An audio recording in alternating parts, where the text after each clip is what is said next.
અખિલ ગુજરાત લોહાણા સમાજનું આગામી 29 સપ્ટેમ્બરના રોજ વીરપુર જલારામ ખાતે એક મહાસંમેલન યોજવા જઈ રહ્યું છે।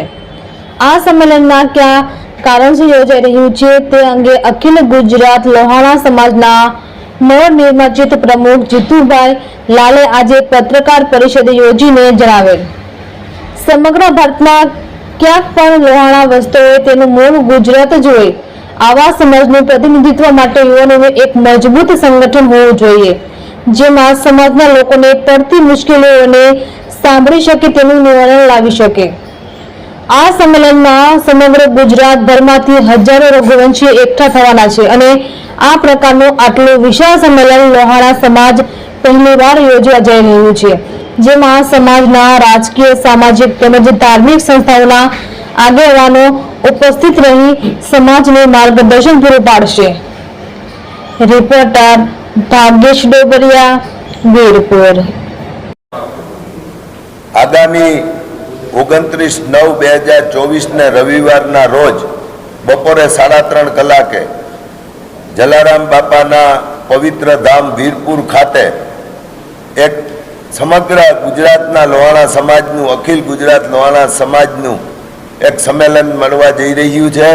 એ પહેલાં અખિલ ગુજરાતની એક જનરલ બોર્ડ સભા છે, એમાં મુદ્દાઓ એજન્ડા વાઇઝ એની ચર્ચા થશે, નિર્ણય થશે અને પછી નવા પ્રમુખ તરીકેની વરણી થશે।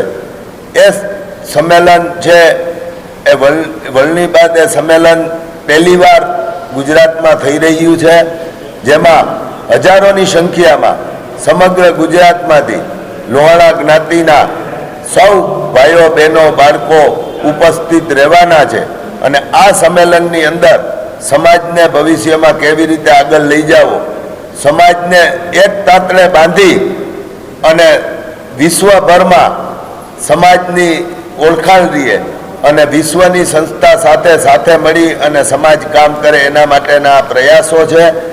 અને સમાજને જ્યારે એક તાંતણે બાંધવાની વાત આવે ત્યારે આ સંમેલન ખૂબ જરૂરી છે અને આમાં અનેક લોકો ઉપસ્થિત રહેવાના છે, મહાનુભાવો। અને એમાં સર્વે ગુજરાતના લોહાણા જ્ઞાતિના ભાઈઓ બહેનોને હું ફરીથી આ તકે મીડિયા સમક્ષ આમંત્રણ આપું છું કે આપ ખૂબ મોટી સંખ્યામાં ઉપસ્થિત રહો। ગુજરાતના બધા મહાજનો રહેવાના છે અને ખાસ વીરપુર લોહાણા મહાજનનો હું અહીં આભાર માનું છું કે એમને આ જલારામ બાપાના ધામમાં આ સંમેલન કરવા માટેની સહમતિ આપી, અમને ખંભે ખંભા મિલાવી અને નરેશભાઈ અને પ્રમુખ શ્રી રસિક બાપાએ પણ આશીર્વાદ આપેલા છે અને જલારામ બાપાના આશીર્વાદ માટે અમે પહેલાં પણ ગયા હતા, હજી પણ સંમેલન પહેલાં આશીર્વાદ લેશું જલારામ બાપાના અને જલારામ બાપાને પ્રાર્થના કરશું કે જ્ઞાતિની એકતા જળવાઈ રહે અને જ્ઞાતિને આ બંને સંસ્થાઓને સાથે લઈને ચાલશું। ટેકનિકલી કોઈ પ્રોબ્લેમ હશે તો નવી સંસ્થાની રચના કરશું, પણ સમાજ કેવી રીતે એક આવતા વર્ષોમાં જળવાઈ રહે એના માટેના તમામ પ્રયત્નો બધા સમાજના આગેવાનોને, મહાજનોને સાથે રાખીને કરવામાં આવશે। આ તકે હું મીડિયાના તમામ પત્રકાર મિત્રોનો, ઇલેક્ટ્રોનિક મીડિયા અને પ્રિન્ટ મીડિયાના તમામ મિત્રોનો હું આ તકે